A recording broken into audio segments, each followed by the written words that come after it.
laporan ini adalah untuk menganalisis struktur database dan mengevaluasi kebutuhan data dan menilai kinerja sistem pada satu toko Madura di Yogyakarta yang dikelola oleh orang Madura.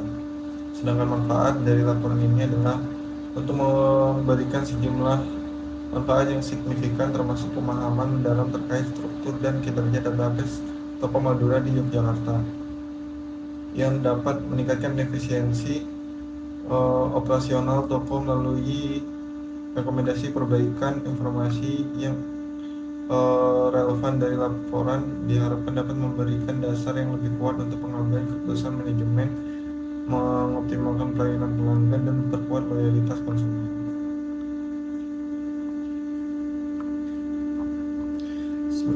Baik, selanjutnya kita akan langsung ke pembahasan. Yang pertama, diagram HRD. Pada diagram HRD terdapat beberapa entitas. Yang pertama, entitas penjual, pembeli barang, pemasok, membeli, dan mensuplai. Untuk proses bisnis, yang pertama, pemasok mensuplai barang, kedua, penjual mengatur barang, penjual melayani pembeli, dan pembeli membeli barang. Selanjutnya, entitas dan atribut. Yang pertama, pembeli. Atributnya ID pembeli, nama telepon pembeli. Kemudian penjual, atributnya ID penjual, nama penjual, nomor telepon, dan gaji. Selanjutnya barang, atributnya ID barang, nama barang, stok, dan harga. Kemudian pemasok, atributnya ID pemasok, nama pemasok, alamat pemasok, dan nomor telepon pemasok. Selanjutnya membeli. Yang pertama, atributnya adalah ID barang, ID pelanggan, jumlah barang, total harga, dan tanggal pembelian. Kemudian mensuplai, atributnya adalah ID pemasok, ID barang, tanggal masuk, dan jumlah barang. Selanjutnya contoh isian tiap entitas kurang lebih seperti berikut. Untuk pembeli, selanjutnya untuk penjual, untuk barang, untuk pemasok, serta membeli dan mensuplai. Kemudian tipe data dari atribut. Yang pertama, pembeli itu ID pelanggan adalah single, nama pelanggan composite, serta nomor HP pelanggan adalah multi value. Yang kedua, penjual itu ID penjual single, nama penjual composite, nomor HP multi value, gaji single. Kemudian barang, kode barang single, nama barang single, harga barang single, stok barang single, serta deskripsi composite. Kemudian pemasok, yang pertama ID pemasok itu single, nama pemasok composite, serta nomor handphone pemasok multi-value. Kemudian entitas kuat dan lemah. Entitas kuat yang pertama adalah pemasok karena tidak memerlukan entitas lain untuk berdiri dan memiliki ID. Kemudian penjual karena tidak memerlukan entitas lain untuk berdiri dan memiliki ID. Selanjutnya untuk entitas lemah terdiri dari barang karena memerlukan entitas memasok untuk berdiri, serta pembeli karena memerlukan entitas barang untuk berdiri. Kemudian partisipasi total dan partisipasi parsial. Untuk partisipasi total terdiri atas penjual pembeli karena setiap penjual melayani minimal satu pembeli. Kemudian barang pembeli karena setiap pembeli pasti membeli minimal satu barang. Selanjutnya untuk partisipasi parsial, yang pertama barang penjual karena setiap penjual belum tentu mengatur barang. Yang kedua, barang pemasok karena setiap pemasok belum tentu mensuplai barang. Selanjutnya kardinalitas minimum dan maksimum. Yang pertama, barang membeli pembeli minimal satu maksimal banyak, melayani penjual minimal satu maksimal banyak, barang mengatur penjual minimal 0 maksimal banyak, barang mensuplai pemasok minimal 0 maksimal banyak. Kemudian kita langsung ke implementasi SQL. Yang pertama kita akan membuat table menggunakan create table. Kemudian kita insert data sesuai dengan contoh isian tiap entitas. Selanjutnya kita panggil menggunakan select all from Dan ini beberapa isi dari beberapa tabel. Yang pertama pembeli, penjual, barang, pemasok, membeli, mensuplai. Kemudian kita ke perintah subquery. Yang pertama subquery untuk menampilkan penjual dengan gaji tertinggi, kita menggunakan perintah select all from penjual where gaji sama dengan select max gaji from penjual. Maka akan ditampilkan di penjual, nama penjual, nomor handphone penjual beserta gaji penjual yang memiliki gaji tertinggi. Selanjutnya subquery untuk menghitung jumlah penjual yang gajinya di atas rata-rata, kita menggunakan select count from penjual where gaji lebih dari select advance gaji from penjual. Maka akan ditampilkan rata-rata penjual yang memiliki gaji di atas rata-rata. Selanjutnya subquery untuk menghitung jumlah barang yang dijual oleh penjual tertentu. Perintahnya kita menggunakan select ID penjual, nama penjual, kemudian dalam kurung select count from membeli where membeli titik ID pembeli sama dengan penjual titik ID penjual as jumlah barang yang dijual from penjual. Maka akan ditampilkan ID penjual serta jumlah barang yang telah dijual. Kemudian kita akan membuat perintah join antara tabel penjual dan membeli berdasarkan ID penjual.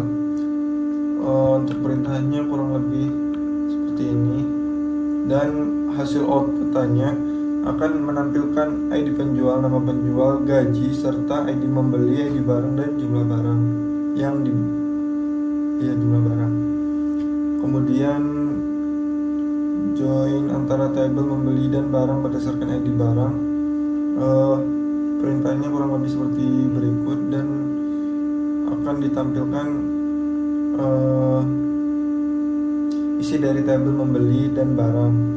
Yang pertama adalah ID pembeli, ID barang, jumlah barang, nama barang, dan harga. Untuk perintahnya kurang lebih seperti ini. Kemudian join antara tabel membeli, penjual, dan barang untuk mendapatkan informasi lebih lengkap. Pada kali ini kita akan menggabungkan ketiga entitas untuk kita tampilkan menggunakan join, yang perintahnya kurang lebih seperti ini, dan hasil outputnya akan menampilkan nama penjual, ID pembeli, ID barang, jumlah barang, nama barang, serta harga. Kemudian kita akan beralih ke perintah trigger. Yang pertama, trigger untuk mengurangi jumlah stok ketika telah melakukan pembelian. Jadi ketika si user melakukan pembelian, maka stok yang ada di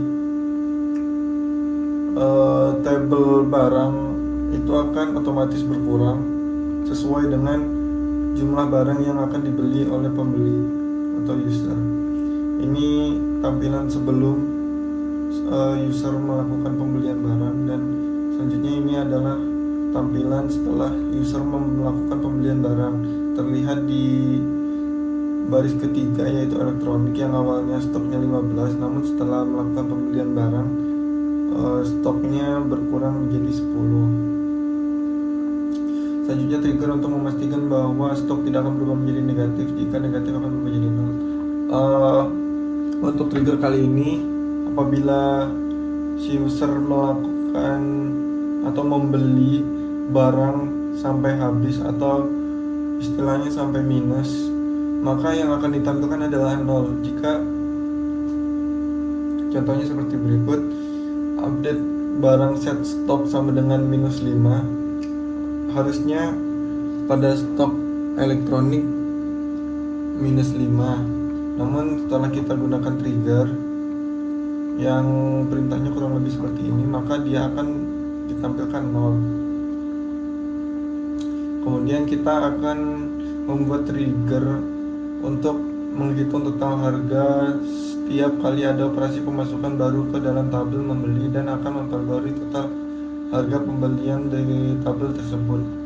Untuk perintahnya kurang lebih seperti ini. Jadi total harga pada tabel pembelian baru diisi sesuai dengan jumlah barang dan harga per barang dari tabel barang. Kemudian perintah storage procedure. Untuk yang pertama, storage procedure yang mengambil ID pembeli sebagai parameter dan mengembalikan total pembelian untuk pembeli tersebut. Storage procedure ini akan menghitung total dari semua pembelian yang akan dilakukan oleh pembeli tersebut. Jadi di sini kita untuk perintahnya kurang lebih seperti ini. Jadi di sini kita akan melakukan pemanggilan ID 1 dari pembeli sebagai parameter. Jadi ketika kita ambil atau panggil ID 1 dari pembeli, maka akan ditampilkan nama serta total transaksi yang telah dilakukan, yaitu 250. Selanjutnya, storage procedure untuk mengambil ID barang sebagai parameter dan mengembalikan informasi barang dan total pembelian yang terkait barang tersebut. Untuk perintahnya kurang lebih seperti ini. Jadi di sini kita akan memanggil ID dari barang sebagai parameter. Jadi kita akan menampilkan total barang yang telah dibeli di sini. Jadi akan ditampilkan ID barang, nama barang, dan total pembelian. Kurang lebih sama seperti yang sebelumnya. Kemudian di sini storage procedure untuk mengambil tanggal pembelian sebagai parameter dan mengembalikan informasi pembelian yang dilakukan pada tanggal tertentu. Untuk perintahnya kurang lebih seperti ini. Jadi kita akan memanggil dengan menyertakan tanggal pembelian sebagai parameter. Contoh, kita akan memanggil pembelian dari tanggal 2023, 12, 20. Jadi yang melakukan transaksi pada tanggal tersebut adalah ID pembeli dengan ID 3, nama pembeli Agus Setiawan, ID barang 2, nama barang pakaian, jumlah barangnya 3, total harganya 90. Baik, menutup. Sekian presentasi yang dapat saya sampaikan, kurang lebih saya mohon maaf. Wabillahi taufiq wa hidayah. Wassalamualaikum warahmatullahi wabarakatuh.